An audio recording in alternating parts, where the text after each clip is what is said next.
Relics of a proud past, when lofty totem poles proclaimed the glory of the tribe. The men who carved them were great men, much honored for their art. But today there are few carvers.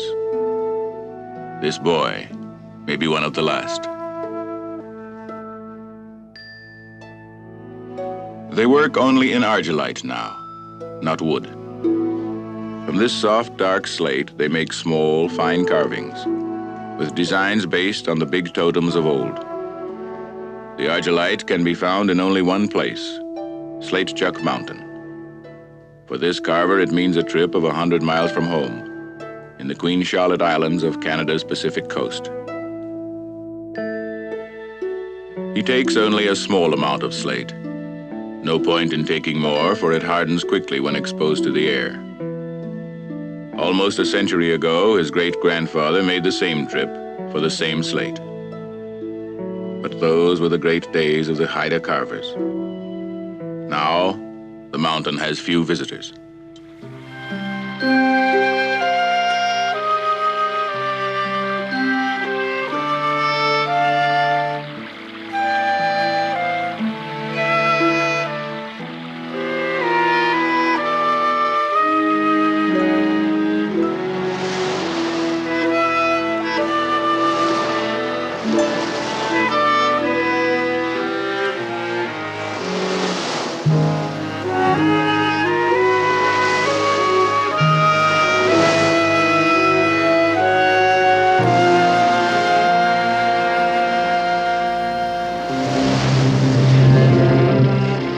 Unusual and beautiful islands. The Queen Charlotte's, home of the Haida Indians. The soil is poor, but the sea is rich in fish, and so, from the time of their first settlement, the Haida have built their villages close to the water. They preferred to travel by the sea rather than by inland trails, and their lives were regulated by the ebb and flow of the tides. They carved not only totem poles, but also great war canoes that were the envy of all the other coastal tribes.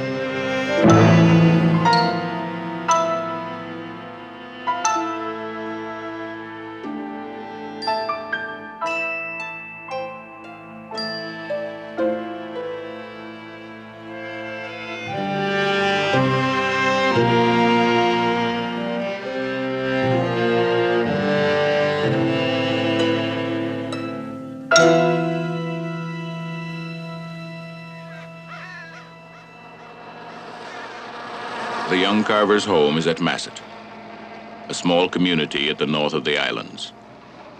Here, fishing is the main industry, and the Haida are among the best fishermen anywhere on the coast. This occupation, as well as lumbering, appeals to the young Indians much more than carving. Carving seems far too tedious. There's more money in fishing.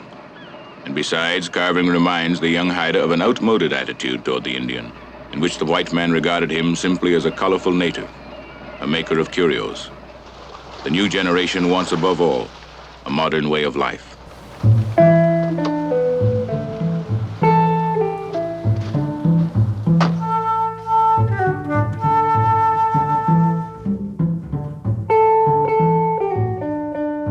For the young carver, there is encouragement and advice from his grandfather, who is an expert in working with argillite.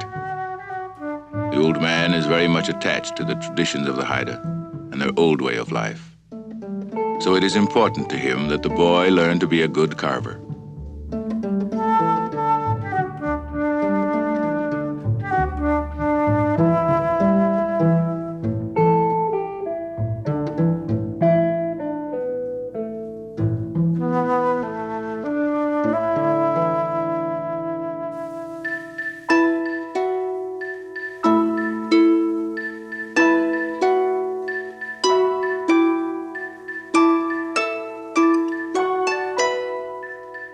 The carvings are at their best when highly polished, and this is the job of the old carver's wife.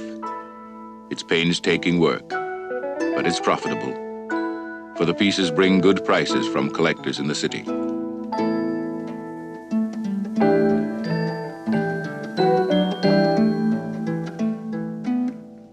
An art that may be dying out after only 150 years of existence. For it was in the last century that the Haida first started carving in argillite, after watching white sailors carving in whalebone and walrus tusks. The technique was borrowed, but the themes were those of the Haida themselves, based on tribal legends about bears, ravens, eagles, frogs, and fish.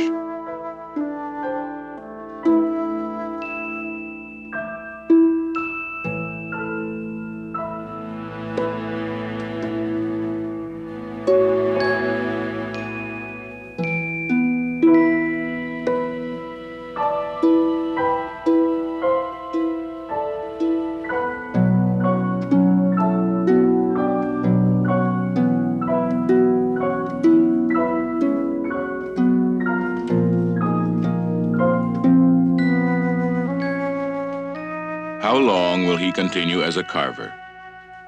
Will he too be tempted by other work or by the city?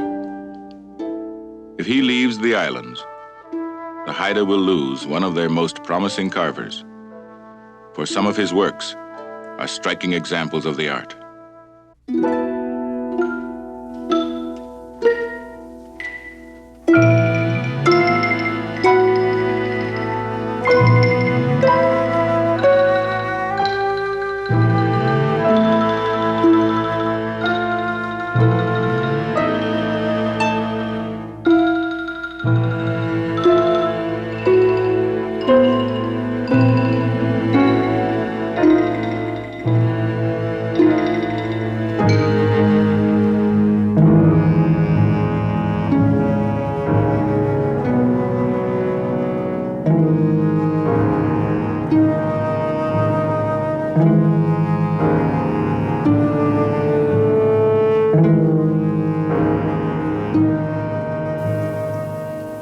Late at night, the boy is still at work. As he carves, he draws on ancient legends. Similar themes are to be found in the great carvings of the past, like these.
Carvings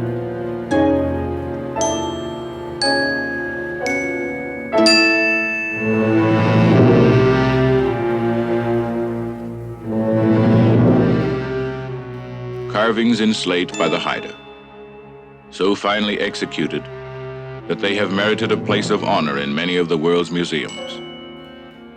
The art is dying out now, but the carvings that exist will preserve for the future a rich heritage of folklore and legend.